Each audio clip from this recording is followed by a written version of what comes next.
You spoke about the Prophet sallallahu alaihi wasallam. My question is this. What would you do if you got the chance to meet the Prophet sallallahu alaihi wasallam?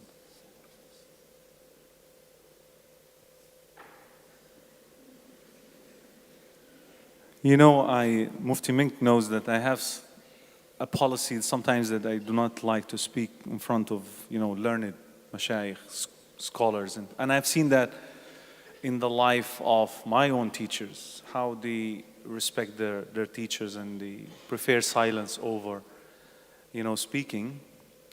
So let alone speaking or doing anything in front of the Prophet Muhammad sallallahu alaihi wasallam. So I think I would be just being in his presence is a big deal on its own. So that would be the honor. May Allah gather us with him. Ameen. Mufti Ismail, I'd like to extend the question to you. What would you do or say if you met the Prophet sallallahu alaihi wasallam? But he answered it. MashaAllah, he said that he doesn't feel, meaning, I know he always tells me, when I'm speaking, please don't sit in the front. He always tells that to me. And today when I was speaking, he was seated right here. And even though the lights were turned off, but his head was just shining. So, MashaAllah. Sheikh, you're covering it. You're covering your shiny head as well. Don't sell my secrets. Okay. No, MashaAllah, let's get a little bit more serious. Barakallah feek. I think it would be overwhelming to meet with Muhammad sallallahu alaihi wasallam is actually one of the aims, the dreams that I have, inshallah. And I'm sure it will happen, inshallah. And the same with all of us. May Allah bless us with that. It will be overwhelming. And I think I would have to wait for that time to see what happens thereafter. May Allah make it easy. Yeah, that's all I'm going to say. Ameen. Ustad Wahaj, I'd like to extend the same question to you with the same mic. Bismillah wa salatu ala Rasulullah. I got this question in Philippines a week ago, me and Ustaz Wael, and for a week I've been struggling with it. Like, what would I do if I met the Rasul, sallallahu alayhi wasallam. I think I would be very shy. Like, I genuinely think, what do you do in front of the Rasul? Like, I think I would want to look at him, but would be shy to look at him. Would want to hug and kiss him, but where am I and where is he? And may Allah Rabbul Izzah resurrect us with him. May Allah Rabbul Izzah give us the pleasure of being with him and seeing him. There's a little couplet I quote regularly. They say, أحزان قلبي لا تزول حتى أبشر بالقبول وأرى كتابي باليمين وتقر عيني بالرسول. May Allah Rabbul Izzah resurrect us with the Rasul. Ameen. Ameen. Which verse of the Qur'an sticks out to you the most and why? Okay, which verse of the Qur'an sticks out for me the most? Actually, like I said, and like I would always say, every time I'm asked about favorite verses, or every time you read the Qur'an, there are different verses that actually stick out because of the problems you may be going through or the situation you may be facing at that particular time.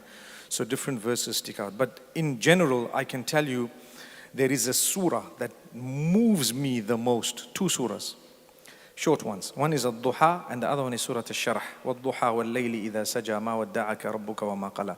That verse itself, مَا وَدَّعَكَ رَبُّكَ وَمَا قَلَى وَلَلْآخِرَةُ خَيْرٌ لَكَ مِنَ الْأُولَى وَلَسَوْفَ يُعْطِيكَ رَبُّكَ فَتَرْضَى. So the two verses, مَا وَدَّعَكَ رَبُّكَ وَمَا قَلَى and وَلَسَوْفَ يُعْطِيكَ رَبُّكَ فَتَرْضَى.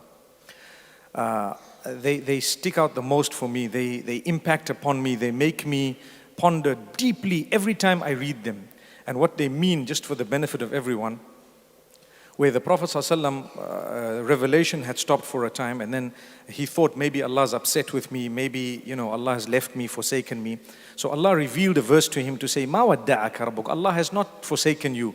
وَمَا قَلَى. He's not upset with you. It happens to all of us. Certain things happen negatively. Sometimes we struggle for a long time, and we think maybe Allah's upset with me, and perhaps, and then you read this verse and you say, no, He's not. He's not. He's not upset with me and He hasn't left me. And then a verse down, Allah says, وَلَسَوْفَ يُعْطِيكَ رَبُّكَ فَتَرْضَى. And very soon, Allah will give you so much until you become happy. So you might not have it right now, and you will get it. So sometimes we want something, we look forward to things and they don't come our way. And Allah says, hang on, it's going to come. Something quick I can share with you. I went to Tanzania many years ago. The people from the University of Zanzibar had invited me. And these were youngsters. They had very little resources. And I had traveled from Zimbabwe to Kenya. And when I spoke to them, and then they had a vote of thanks after the 2 days or 3 days. And I remember the brother, his name is Saeed. Now we're friends. It's been years. It's been more than 10, 12 years. And he just said, we have something to offer you, and that is a verse of the Qur'an. And I'm thinking, when you have a vote of thanks, people come and give you a plaque, they give you a gift, they give you something, they'll give you something that you can take back home. And he says, we have a verse of the Qur'an to give you, and that is, وَلَسَوْفَ يُعْطِيكَ رَبُّكَ فَتَرْضَى. He says, indeed, Allah will bless you so much until you are happy. And that was the first time in my life that a different meaning, a different, part of that verse dawned on me. And it's stuck with me ever since, and it's really moved me.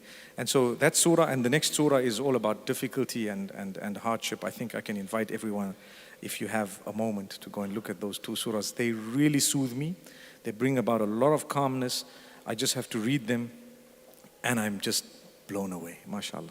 Allah bless you. Jazakallah khair. Ustad Wael, the same question extended to you. Which verse of the Quran sticks out to you the most and why?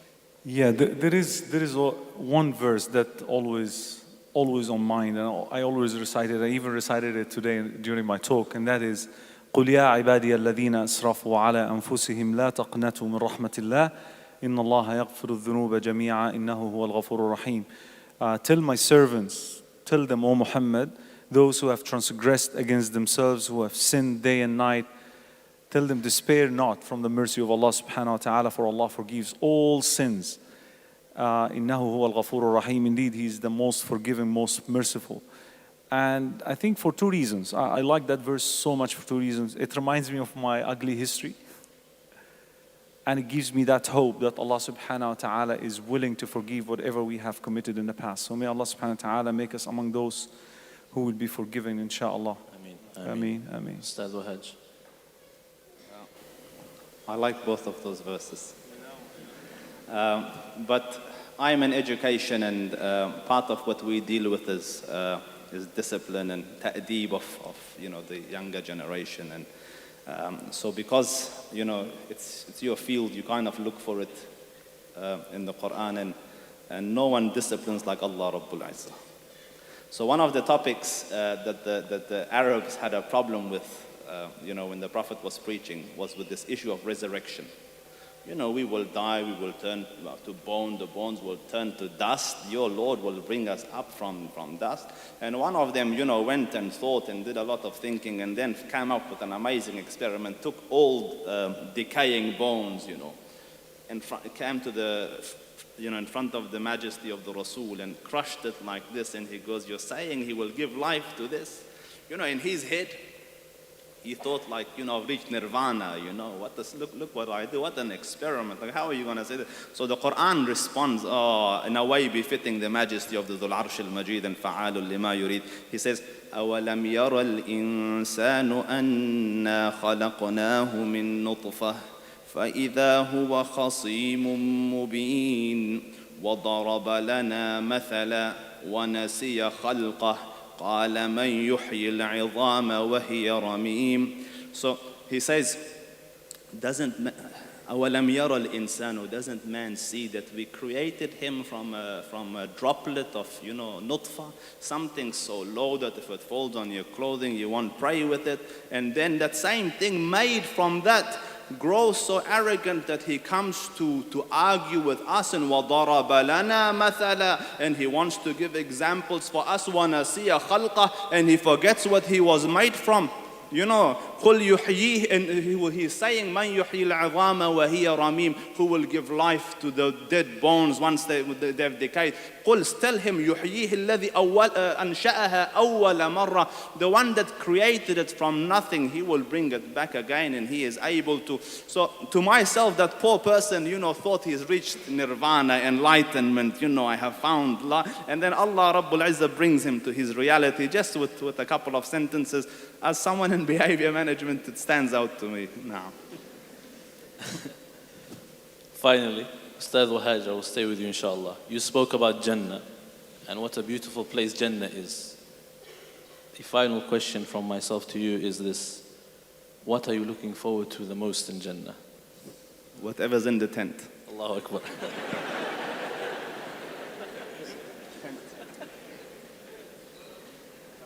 That's it? Khalas? Mufti Menk. Wow, mashallah. Okay. What am I looking forward to in Jannah? I can tell you something, I'm just looking forward to Jannah. Then I'll decide once I'm there what I want. The reason I say that is I have a lot of people asking me more than 200-300 questions over the last few years. Will my cat be in Jannah with me? And I'm intrigued at the love that the people who send these questions have for their cats. And I know the answer, but I can't break their hearts. So I have to tell them, the Almighty promises you, and He promised all of us, and this is a serious matter. He says, when you get to paradise, you will have whatever you want, how you want it, when you want it, in the way that makes you happy, without changing what you want, even by a speck. So I sit and I think people have husbands they don't like, people have wives they don't want, people have animals, people have so much, and I think to myself, what's going to happen to them? They just need to know, please get there, then you're going to see what's going to happen. You will be amazed. We are thinking with our little brains of humankind here, when you get there, you're going to have the super brain, which is totally perfect. You're going to have the existence that's blemishless. No Photoshop, it's real, It's real. You don't have to try and change things. No makeup, it's actually fact. That's who you are. And if you want to be someone different while you're thinking, you're changing. If someone wants to see you different, they'll be seeing you different while you're seeing yourself different. I can't even explain. So then I tell them, you know what, please just get to paradise first. Talk about your cat there. If you think about the cat when you're there, I promise you'll get the cat. But the question is, will you think about your cat? Yes, I definitely will. That's what they say. But the answer is, hang on, it reminds me of one thing. Sorry, I'm taking one more minute. It reminds me of one thing. I said it in the Philippines, and I might have said it again elsewhere. Say it again for a fourth time. In 1960, we used to have Mercedes, right? And it used to say 280S at the back. And we used to be excited. Oh, wow. Not that I was born at the time, but I'm talking of a 1960. I'm talking of the 1960 model, 1970. Then you had a series that came. And the guys were saying, I can't afford this Merc, but inshallah, in Jannah, Allah will give me this. The same guy, 15, 20 years down the line, if he was to be given that Mercedes, he wouldn't want it. So if I decide now what I want in paradise, maybe 10 years later I won't want it. The Ferraris and the Porsches, the 911 that was so famous when I was young, today people don't look at it, I promise you. They wouldn't want it. But it would be so cheap for me to decide, hey, look at this S-Class, look at how beautiful. Allah, give me this in Jannah. 10 years from now, I won't want it myself here in the world. Forget about Jannah. Because the model is gonna change, everything changes. So this goes to show, my brothers and sisters, it's a fact. When we say we want something in Jannah, this is what I'm gonna do in Jannah, you know what? Forget about all of that. Just prepare for Jannah. Just make sure you are there. Once you're there, trust me, you will never be let down. People say, if men get this, what am I gonna get? I promise you, you're gonna get better than men. I always say, it's a question that a lot of people don't like, but I want to raise it, okay? They say, so the men are going to get women. So what are the women going to get? I say, they're going to get men. What else? What else? It's really so when you get there, I don't want to talk about the details. Please, let's get there. When we get there, we will definitely be the most pleased. So Don't ask me, what do you want to do there? Please, I just want to get there. If I'm there, I'm a happy man. Inshallah, I see you guys there. Say Ameen. Inshallah. أستاذ وائل شيخنا تفضل. I'm a visual person. I'm a visual person. I want to have some stuff. Yeah, I always dream stuff in Jannah that I'm going to do. And actually the person who encourages me to do that is one of my mashayikh. We were dropping him off the airport when I was in Hong Kong. And he was like making dua for us, thank you for accommodating me and stuff. And then he said, Inshallah, when we get to Jannah, I'm inviting you for a barbecue meal underwater. Underwater. And then we say, how this is possible? He said, didn't Allah subhanahu wa ta'ala said, لَكُمْ مَا تَشَاءُونَ فِيهَا وَلَدَيْنَا مَزِيدٌ. You will have whatever you wish for. And we have even more things beyond our imagination. But there are certain things that I always imagine. I actually, while leaving the Philippines the other day, we had a meeting with Connect Institute team. And I was telling them that one of the things that I'm dreaming to see in Jannah is organizing Connecting the Pearls, the final Connecting the Pearls conference in Jannah, where, where, I'm imagining, Sheikh, where the Prophet Muhammad ﷺ is the speaker, and we are all the volunteers, and we are all listening, and we are all the students. One of the wishes that I wanted to see in Jannah, actually, Mufti Menk shared it with me once in the Philippines. We were drinking coffee at the airport before heading to another destination. And I told, after he drank the coffee, he prayed to the brother, or somebody prayed like, may Allah feed you coffee from Jannah. So Mufti Menk said that would be called Jannah Chino, you know. I remember that. So he wanted the stuff too, you know, you see.